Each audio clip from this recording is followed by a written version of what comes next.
Indramayu, Pantura Headline, pengurus cabang Pergerakan Mahasiswa Islam Indonesia Kabupaten Indramayu, Jawa Barat, menggelar audiensi dengan Dinas Koperasi, UKM, Perdagangan, dan Perindustrian, Diskopdagin, pada Jumat, tanggal 21 Maret tahun 2025.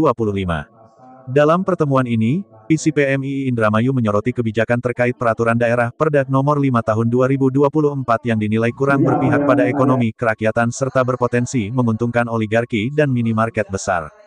Ketua PCPMII Indramayu, Budi Hendrawan, menegaskan bahwa isu perdagangan, khususnya dalam pengelolaan pasar dan minimarket, telah menjadi perhatian PMII sejak 2012.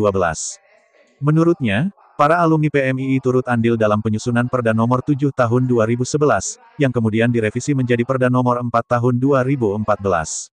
Kini, dengan lahirnya Perda Nomor 5 Tahun 2024, PMII merasa perlu untuk mengawal implementasi kebijakan ini agar benar-benar berpihak pada rakyat kecil. Sekiranya kami di sini adalah mengontrol bagaimana Kopdagin ini adalah pintu awal ketika ngobrol perekonomian kerakyatan. Hari ini jelas tentu diketahui bersama bahwasanya pemerintah Kabupaten Indramayu ini diduduki oleh pemerintahan baru, dan di situ ada yang namanya visi reang, itu jelas ya itu ada visi ekonomi kerakyatan. Bagaimana kita bisa menata ekonomi kerakyatan yang ada di Kabupaten Indramayu itu dengan betul rata-ratanya, tidak ada tanpanya oligarki, tidak ada yang namanya masyarakat civil society. Dan kami juga melihat bahwasanya PCPMII Indramayu datang ke sini itu perihal masalah minimarket yang masih beroperasional 24 jam. Karena jelas itu adalah menyalahi aturan yang ada. Dan pada saat seremonial begini, PLT Kepala Diskopdagin Indramayu, Haji Yusrus Madi, menanggapi audiensi dengan sikap terbuka. Ia mengapresiasi kepedulian PMII terhadap ekonomi kerakyatan serta kondisi pasar di Indramayu. Menurutnya, pengelolaan pasar tradisional dan UMKM memang menjadi tantangan besar yang perlu ditangani bersama oleh berbagai pihak, termasuk pemerintah, masyarakat, dan media. Pihaknya memahami kekhawatiran teman-teman PMII. Ia membenarkan pasar tradisional masih menghadapi banyak kendala, termasuk persoalan kebersihan dan daya saing dengan toko modern.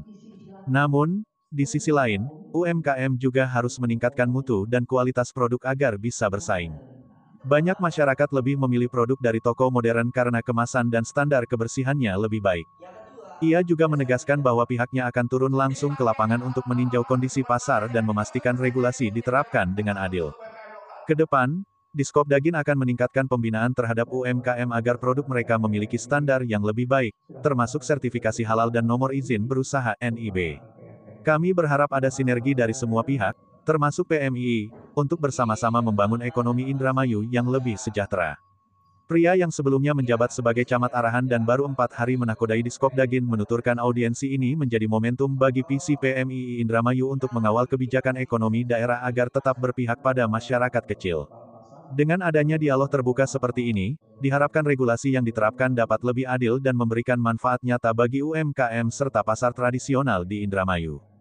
Polemik terkait Perda Nomor 5 Tahun 2024 masih menjadi isu yang perlu dikaji lebih dalam, dan PCPMII Indramayu berkomitmen untuk terus mengawal implementasi kebijakan ini demi kesejahteraan rakyat. hasil dari pertemuan PMII, teman-teman mahasiswa Islam, pada prinsipnya memang kepeduliannya sangat tinggi untuk kemajuan masyarakat Indramayu, terutama di bidang Diskopdagin.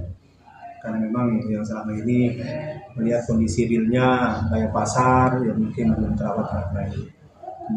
Kembali juga kepada diri kita sendiri, kepedulian masyarakatnya juga masih belum tinggi. Ya ibarat kalau masuk pasar sampah dia buang asal sampah gitu. Itulah dengan memang regulasi-regulasi yang ada mungkin masih ada yang dikatakan mungkin sebagian yang merasa mungkin tidak nyaman karena persaingan gitu kan. Ada toko modern dengan toko tradisional. Kalau toko modern kapasitasnya sampai dengan malam sampai jam 10, kalau toko tradisional itu kan ya mungkin tadi ya kita kan memang persaingan, dan berarti kita dari pihak UMKM juga harus meningkatkan mutu dan kualitas. Karena itu ya memang PR kami dari bidang Diskopdagin dalam ini UMKM yang tolong mudah-mudahan nanti meningkatkan pembinaan masyarakat. Dan tentunya produk-produk itu harus berhalal, kemudian punya NIP dan sebagainya. Kenapa? Supaya produknya bisa dinikmati oleh masyarakat ini benar-benar. Para kepala pasar, bagaimana pengelolaan pasar. Dari Indramayu, Jujun Juhanda Pantura Headline mengabarkan.